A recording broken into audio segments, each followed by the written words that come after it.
If any of you have been keeping up with the crypto news recently, you guys know that it's in shambles right now. And what I want to talk to you about in this video is how the fall of the crypto market proves that other asset classes such as real estate are less risky in nature and can still provide you solid returns. One reason why real estate is my favorite asset class is because of the control that you get as opposed to owning stocks or crypto. In fact, real estate is probably the only asset class that gives you that freedom of having control. You see, with real estate, it is up to you to decide where you're gonna buy real estate, if you're gonna fix it, and how you're gonna fix it, how much money you're gonna spend in buying it, and how much money you're going to spend in fixing it up to bring value to the property. With stocks and crypto, on the other hand, you have much less control. Sure, you can decide what stock or coin to buy, and you can also decide how much of it you want to buy. But that's as far as your control goes, because after you buy those shares, you are beholden to whatever the market does and also to whatever the company that owns that stock also does. For example, let's just go ahead and say that you bought some Tesla stock in hopes that it will be going up soon and providing you some good returns. Then, all of a sudden, Elon Musk decides to dump all of the stock, sell a lot of shares, and therefore tanking the share price.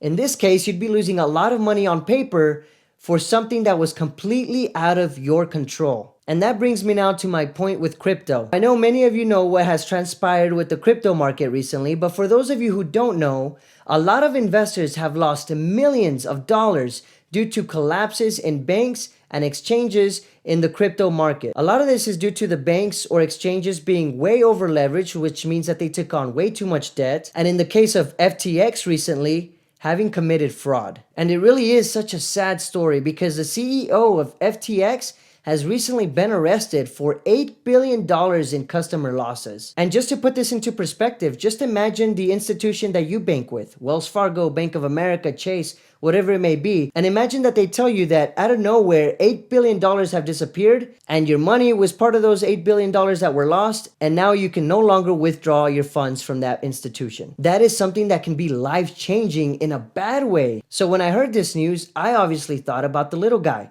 people like us, people who don't make millions of dollars a year, who are buying into the hype of crypto and investing a lot of our money, a lot of our savings into an investment like this. And then for the whole thing to collapse and them not able to withdraw any of their funds, it can be life-changing. It's something that's scary. The YouTuber who many of you know, CoffeeZilla, has reported on the events transpiring through this whole FTX collapse. And just recently, he went on a podcast and talked about who are the people that are suffering the most because of this crypto collapse. Let's take a quick look. Who do you think suffered the most from this so far?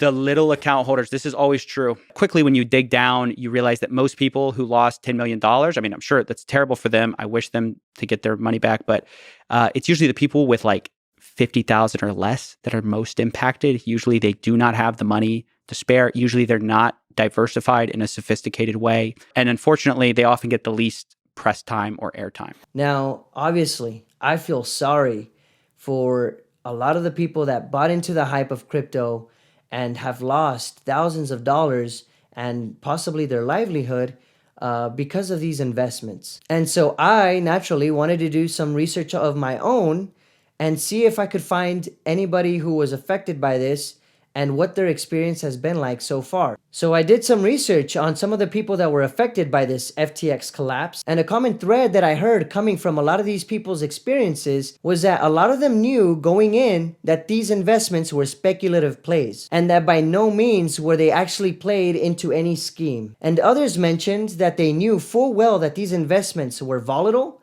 and risky in nature, and that they could therefore go either way, potentially getting a high reward or potentially losing all of their money. But here's my thing with people who are saying that.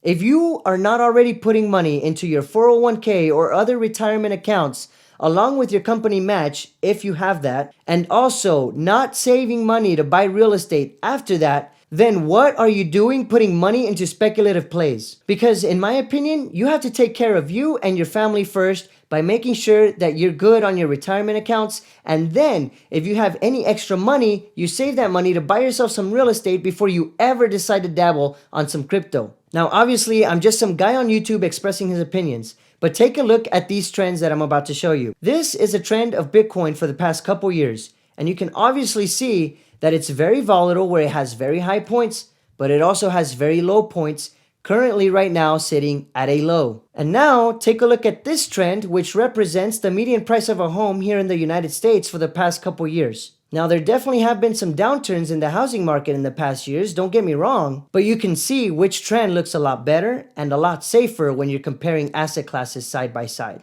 And so we need to understand that there are various asset classes out there, and there are some asset classes which are less riskier than others. And in my experience, by investing in real estate for 4 years now, I have been able to attain, although still a small amount, real wealth. And no, it's not a quick way of making money, and it's also not a flashy, in-your-face type of asset class. But as my wife and I continue to grow a real estate portfolio, we have been able to see this compound growth in our wealth to the point where we can see this growing exponentially. Now, I'm not against crypto by any means, but all of this that I have just explained is how the fall of crypto this year has proven to me that real estate continues to be my favorite asset class to date. Thank you so much for watching, and we'll see you guys in the next one.